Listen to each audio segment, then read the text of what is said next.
Да, стоит дедушкин дом, но его туда, к сожалению, не пускают. Он уже несколько раз пытался хотя бы посмотреть и не разрешают, да. Еще в 90-х годах дома уже не было.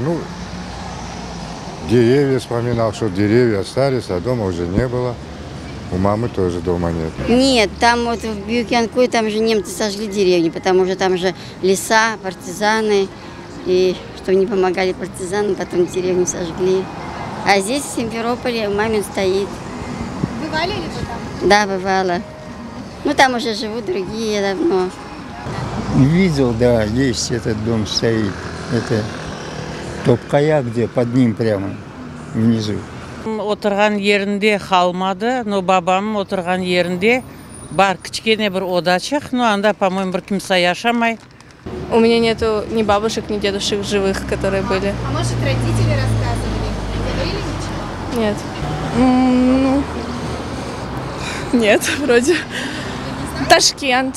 Я точно не знаю где, но я знаю то, что в Крыму после депортации их отправили в Ташкент.